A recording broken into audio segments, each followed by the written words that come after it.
Verið velkomin í Hljómahöll, þar sem fullkomin aðstaða fyrir árshátíðir, veislur, ráðstefnur og viðburði af öllum stærðum og gerðum. Við þjónustum þinn viðburð frá A til Ö.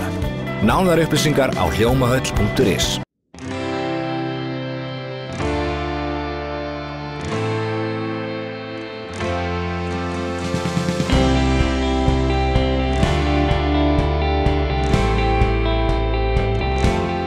Reykjanesið að margra mati falin perla þegar rætt möguleika í ferðaþjónustu og útivist. Margir magnaðir og fallegir staðir á svæðinu allt frá Grindavík til Garðskaga. Rannveig Garðarsdóttir leiðsögumaður þekki betur en margir til svæðisins og við fórum nettan Reykjanes rúnt með henni þar sem hún segir okkur frá stöðum og sögum þeim tengdum.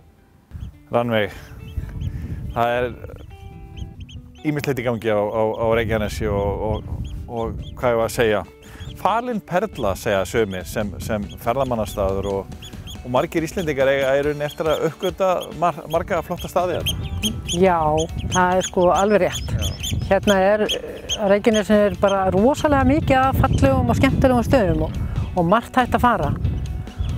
En ef við förum núna, getum við farið með þér í huganum og þú segir okkur aðeins frá því svona ef við tökum Reykjanesinginn frá Grindavík. Já. Hvað svona, ef við byrjum ekki staðar í nágrenni Grindavíkur? Já. Það nokkur frægir staðir þar? Já, heldur betur. Það nú aldeilis hægt að Grindavík, það nú margt fallegt að skoða þar og heilmikið þjónusta í Grindavík. Og svo náttúrulega nærtækt þar Þorbjarnarfellið sem stendur við Grindavík, sem kannski Esjan okkar Suðurnesjamanna. Og það á Þorbirni, hann býður upp á rosalega margt.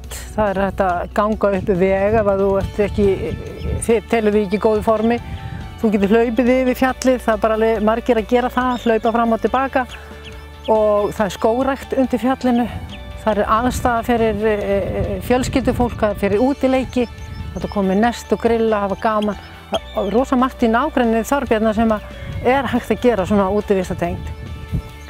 Og svo náttúrulega hægt að halda áfram ströndina og suður fyrir og þá komum við til dæmis að Brimkatli sem búið að búa til ágætis aðgengi. Það bílastæði og það hægt að ganga eiginlega út í fjöruna á einhvers konar brú og þar bara sjórinn einhvern veginn búinn að búa til svo óbúslega magnaða fjöru og það ekkert leiðilegra heldur að koma þangað í vestan roki og brjáluðu veðri. Það alveg geggjað klikkað skemmtilegt. Það alveg magnaður staður. Já, algjörlega. Og líka mjög gaman að koma í lygnu og sjá hvernig sjórinn og vindurinn búinn að búa til fjöruna. Það alveg magnað. Það náttúrulega úrval af gönguleiðum á þessu svæði. Þú ert búinn að ganga allt þetta svæði. Já, ég er búinn að ganga mikið. Já. Ég held að ég sé bara búinn að fara eiginlega mjög mikið á þessum árum. Og það alveg hægt að finna sér allstaðar gönguleið og gamlar svona gönguleiðir. Einhver ein sem stendur upp úr hjá þér? Ein, tvær? Á gönguleiðum? Já, ég myndi að segja kannski mér finnst alltaf gaman að ganga Skógfellaveginn sem liggur frá Grindavík til Voga. Það svona gömul og gróin, falleg leið, 16 kílómetrar. Það hægt að ganga hana bara með fjölskylduna. Það ekki að vera einhver voða formið, þetta svolítið langt. En það víða hægt að stytta hana, þannig að hægt að taka hana í áföngum.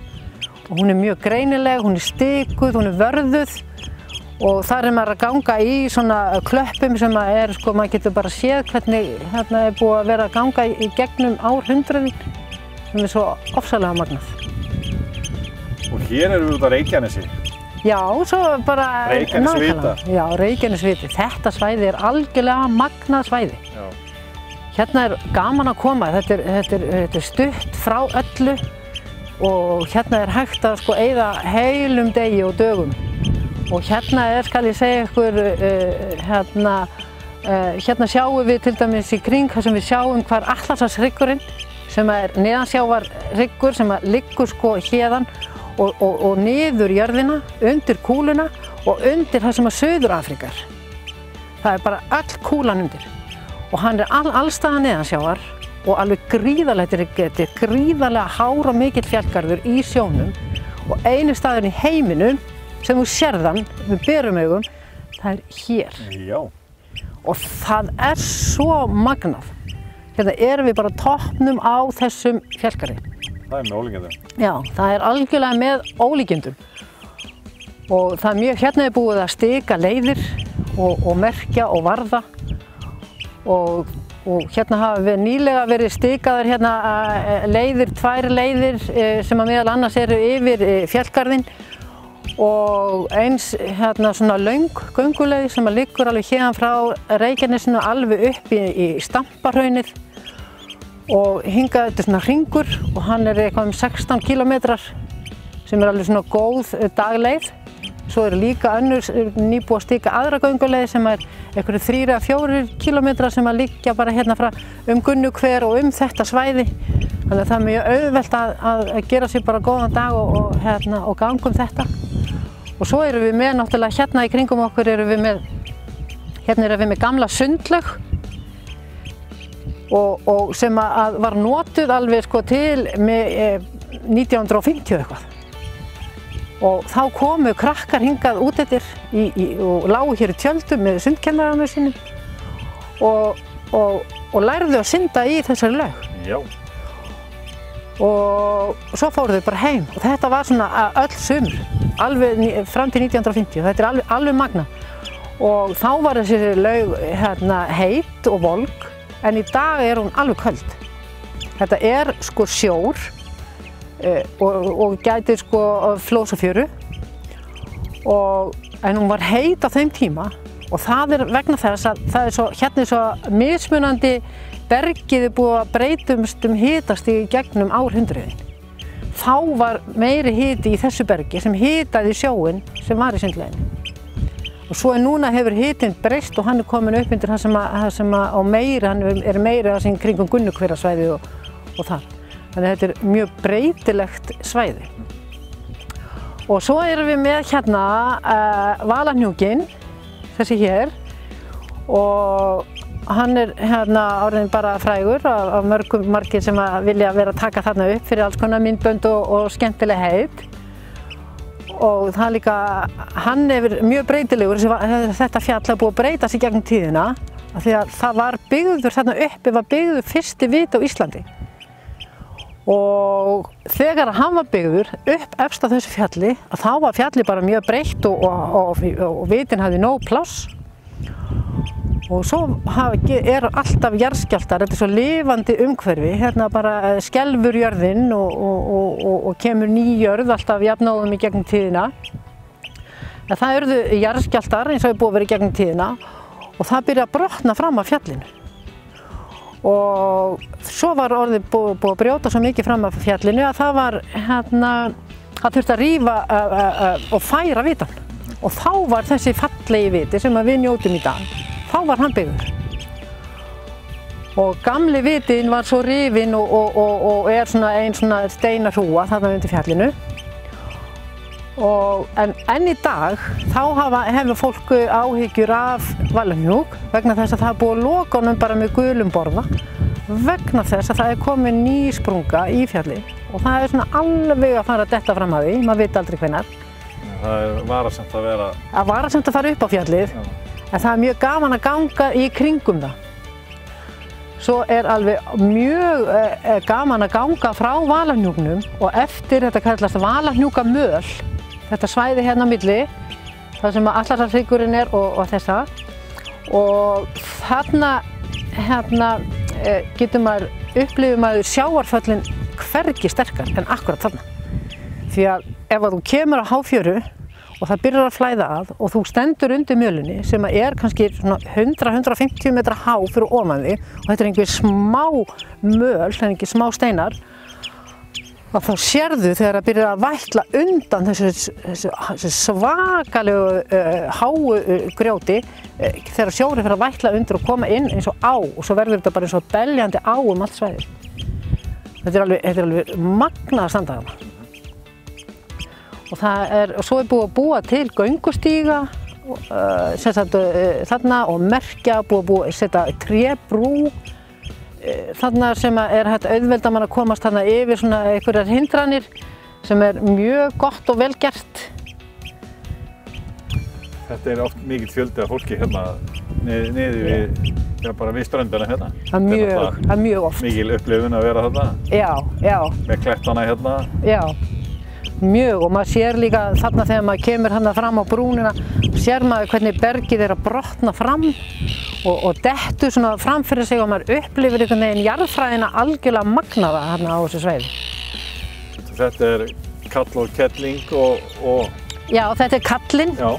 Og kettlingin hrunin. Hún hrunin. Hrunin, en það eftir þarna einhver bás sem heitir Kerlingabás, þar sem hún stóð. Já, alveg rétt. Og svo náttúrulega Eldey hérna, lengra út. Svo Eldey úti og stundum verður maður var við súluna ef maður hérna, því að í Eldey alveg gríðarlega stór súlubyggð. Og þegar maður hérna á ákveðnum tímum árs, þá getur maður horfið maður bara og súluna þegar hún stingur sér í sjóinn. Það alveg rosalega gaman að horfa á það. Við fórum hérna í fyrra haust upp í Vitan. Það var verið að setja merki á hann og hérna, það gaman að koma hann upp. Það virkilega gaman að koma hann upp. Búið að laga aðstöðu hérna, snirting og annað í húsinu fyrir neðan. Já, þannig komið snirting og þannig hérna, það er hægt að labba hérna upp að Vitanum. Ég veit ekki hvort það sé búið að opna hann almenningi en það er búið að ganga af honum og í kringum hann. Það er mjög skemmtilegt útsýni af Vitanum. Já, þetta er alveg virkilega áhugavert svæði og fjölbreytt hérna á Reykjanesi og þetta er svo stutt frá sko öllu, maður kannski 40 mínútur frá Reykjanesbæ að keyra hingað og kannski klukkutíma ekki frá Reykjavík og sennilega minna bara. Já.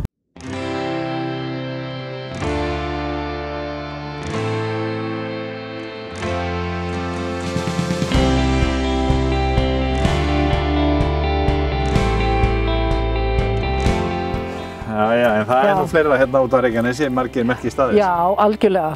Það er hérna svo gaman að keyra hérna sko eins og hérna frá hérna Reykjanesvitanum og hérna úti á Gunnukverasvæðið sem er svona hverasvæði hérna bara rétt hérna við Reykjanesi og þar er bara einn frægasti hver á Íslandi, eða hann frægasti, hann er allavega skemmtilegur og ber þetta skemmtilega nafn.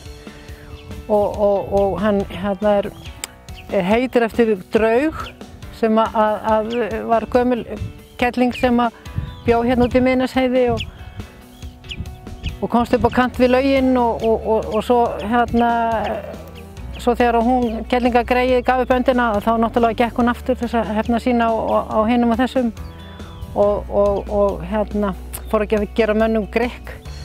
Og það var alltaf verið að reyna að koma henni í kveðan í kútinn og gekk illa og svo endaði með því að tókst og þá endar hún sitt draugalíf bara hér í hvernum í Gunnu og hefur alltaf heitið Gunnukver síðan sko. Þannig að þessi saga var gaman að koma við Gunnukverasvæði því það er hægt að lesa þjóðsöguna sko bara á skilti við hverinn. Þannig að það er alveg mjög skemmtilegt svæði. Og aðgengilegt. Mjög aðgengilegt. Það er góður, þetta kom með rútu og hérna mjög gott, það er búið að gera gönguleiðir, svona merktar gönguleiðir kringum hverasvæðið og þannig að það er mjög gaman að koma þarna við. Mjög skemmtilegt. Og svo er hægt að halda áfram sko veginn, bara áleiðis út í hérna frá Gunnukver og síðan er hægt að halda áfram út í brú á milli Heimsálfa sem er mjög áhugaverð svæði og gaman að stoppa þar. Þar er svona svæðið er allt sandur og auðn en ein svona hrikalega mikil gjá og það er búið að búa til svona brú þar yfir og þar sem er svona verið að sýna fólki fram á það sé hægt að ganga á milli þessara tveggja jarðfræðifleka sem að liggja hérna eftir endilöngu Reykjanesinu. Og þessi flekar eru alltaf á okkur hreyfingu og þess vegna fáum við allir þessi jarðskjálfta og allt þetta hreyfanlega í umhverfi okkar og þess vegna er svo magnað að vera hérna, það er einhvern veginn allt eitthvað svo lifandi og þarna er þetta að fara yfir brúna og labba yfir og ímynda sér að maður sé að fara frá annari flekanum yfir á hinn og þarna eru upplýsingaskilti og þarna fín aðstæða, þetta koma með stóra rútur, þetta koma, þarna borð og stólar minni mig og þetta hafa bara mjög fínt. Fer maður frá Evrópu til Ameríku og öfugt? Já, nákvæmlega, og getur gengið bara milli Evrópu og Ameríku, það alveg svolítið magnað sko. Og frá brúnni þá hvað? Þá Sandvíkin. Sandvíkin þarna hinum megin bara niður með fyrir sjónum Sandvíkin og það bara svona svartur sandur og bara strönd, alveg óskaplega stórt og mikið svæði og óskaplega fallegt. Og þar alveg hægt að koma og vera og borða nesti sitt og jafnvel sko vaða í sjónum en að vísu rosalega miklir hafstraumar í kringum Sandvík, það borgar sig ekkert að fara að synda þar endilega, en það gott að hafa sjóinn og hlusta á sjóinn og þetta mjög fallegt svæði. Svo gaman að keyra í gegnum hafnirnar, þetta var nú minnsta sveitarfélag á Suðurnesjum fyrir sameiningu Keflavíkur, Njarðvíkur og Hafna 1994, þá var þetta pínulítið sveitarfélag og það byggir þarna. Já. Þarna búa bara alveg á annað 100 manns held ég og í höfnunum óskaplega gaman að keyra þarna í gegn, þarna elsta kirkjan okkar á Suðurnesjum, Kirkjuvogskirkja sem byggð 1861 og hún þar hægt að sjá sko upp í efst í turninum á kirkjunni, það svona flagg með stöfum sem upphafsstaðir þess sem byggði kirkjuna þegar hún var byggð fyrst, þannig að það rosalega merkilegt. Og þarna farið fram fornleifauppgröftur í höfnunum, búin að standa yfir í nokkur ár. Þarna fannst svona eldaskáli mikill, þetta trúlega og fræðingar telja að þetta hafi verið verbúð þar sem að fólk hefur komið á búið og það hefur jafnvel verið að stunda rostungaveiðar. Það svona alls konar tilgátur í gangi, en það mjög gaman að skoða þetta fornleifauppgraftarsvæði. Það búið að tyrfa svona yfir það en maður getur alveg séð hvernig skálinn var. Mjög gaman að skoða það. Og þannig að það mjög gott og þetta svona, hafnirnar eitthvað svona notalegu staður. Þetta svona gömul hús, nóg pláss og þetta svona notalegt, fallegt og gamalt og notalegt. Og svo þetta að keyra áfram sko frá höfnum og svo þetta að taka beygju út af veginum og taka Ósabotnaveginn sem liggur þá frá Hafnaveginum og í áttina að Sandgerði og Stafnesi og í þá áttina. Og þar á þeirri leið að þá maður að keyra eftir vegi sem svolítið sérstakur því að hann alveg ótrúlega beinn. Hann svona eins beinn eins og flugbraut. Og sem skýrist vegna af því að það þegar að vegur var lagður Ósabotnana, hann var lagður yfir veg sem að kaninn hafði lagt innan girðingar. Og kaninn ekkert að leggja einhverja íslenska beygjuvegi, sko. Það bara lagðar bara heilu flugbrautirnar og það bara eins og augað eigi bara beinar brautir. Og það mjög gaman að keyra hann veg. Og ekki síður gaman að hjóla hann. Það rosalega gaman að hjóla hann og margir sem gera það. Og svo þegar maður búinn að keyra þarna meðfram girðinguna, flugvöllinu með þennan beina veg, að þá kemur maður að merkjumarstendur meðal annars Þórshöfn. Þar þetta beygja niður og þar niður frá stórt líka gott bílastæði og gott aðgengi og þar svona upplýsingar, texti og skilti með upplýsingum hvað var þar. Þar var gömul verstöð áður en að Ósabotnar eru til, áður en að Leiran var til, áður en að Keflavík var til. Þannig að þetta mjög gömul verstöð. Og svo hægt að halda áfram frá Þórshöfn og keyra áfram og þá fer maður að koma að Stafnesi. Þar gömul byggð, þar hús, þar Stafnesvitinn, alveg óskaplega fallegur. Það hægt að keyra í gegnum litla bæjarþyrpinguna og niður að bílastæði til þess að ganga út að vitanum. Það mjög gott aðgengi og þar skilti með upplýsingum það þegar Jón forseti strandaði þar 1928 og eftir að Jón forseti strandaði þá var fyrsta björgunarsveit á Íslandi stofnuð sem var stofnuð í Sandgerði og þá var fyrsta björgunarskip á Íslandi líka byggt og það skip til í Sandgerði og heitir Þorsteinn. Og þá var búinn til vegur fyrir þetta björgunarskip bara til að það var hægt að ferja það frá Sandgerði og út á Stafnes og þessi litli mjói vegur hann ennþá til og maður keyrir hann í dag.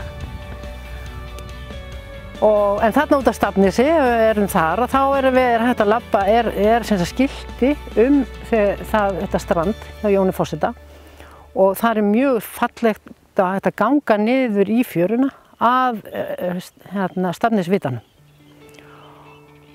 Og síðan hægt að halda áfram frá Stafnesi og þá erum við að fara að keyra fram hjá Hvalsneskirkju. Og Hvalsneskirkja óskaplega falleg kirkja og sést víða, hún stendur þannig og hún háreist og falleg og maður sér hana mjög víða. Og hún byggð úr steini á þessum árum þegar Alþingishúsið var byggt á sínum tíma þegar það var hlaðið. Þá kom inn ný þekking á Íslandi sem hét steinsmíði eða sem sagt hvernig var hægt að hlaða upp eða búa til byggingar úr steini. Ekki bara torfi og mold eins og við vorum að gera grjóti. Og þá var hún sem sagt var fenginn steinsmiður sem hafði lært þessa iðn í Alþingishúsinu og fenginn að Hvalsnesi til að byggja þessa kirkju. Og það var einmitt oddviti sem átti þessa jörð sem vildi láta byggja kirkjuna, sem hét Ketill Ketilsson. Og þetta Ketilsnafn, það loðir svolítið við Hafnir. Ef maður þekkir eitthvað sem Ketilsson eða heitir Ketill, þá hann úr Höfnunum við Suðurnesjum, en við vitum þetta alveg. Við þekkjum það. En já, og svo Hvalsneskirkju, svo náttúrulega ekki hægt að tala Hvalsneskirkju nema að segja frá því að Hallgrímur Pétursson þjónaði þarna ásamt konunni sinni henni Guðríði Símonardóttur. Við byggum þarna góðu búi og eignuðust þarna börn og meðal annars litla stelpu sem hét Steinunn og sú litla náta dó ung og var jörðuð á Hvalsnesi. Og það var búinn til legsteinn við leiðið hennar og sem var til í mörg ár. Svo einhvern veginn týndist þessi steinn og svo var hann til einhvern veginn, svo týndist hann í umhverfinu og einhvern veginn, við veitum hvernig þetta virkar. En það vissi alltaf fólk að það væri til og svo fannst þessi legsteinn hennar Steinunnar mörgum árum síðar og hann varðveittur inn í Hvalsneskirkju. Og það mjög gaman að fara inn og skoða það og fallegt í kringum Hvalsneskirkjuna. Nú svo þetta að halda áfram og keyra frá Hvalsnesi og þennan fallega veg sem var lagður fyrir þennan björgunarskipið Þorsteinn sem lítill, mjór og beygjóttur, fallegur og það að keyra í gegnum, þá fer maður að keyra í gegnum rosalega mikið fuglalíf, svakalegt kríuvarp og ef maður á þeim tíma það æðarvarp, eitt stærsta æðarvarp sem bara við eigum allavega Íslendingar og þarna rosalega gaman að keyra og fallegt að keyra í gegnum það og það líka ef maður hefði áhuga að labba, ganga frá til dæmis Hvalsnesi og til Sandgerðis þá það að labba og ganga eftir hvítum baðströndum. Það ofboðslega grunnt og bara hvítar strendur og óskaplega fallegt ef ekta fyrir fjölskyldur að ganga.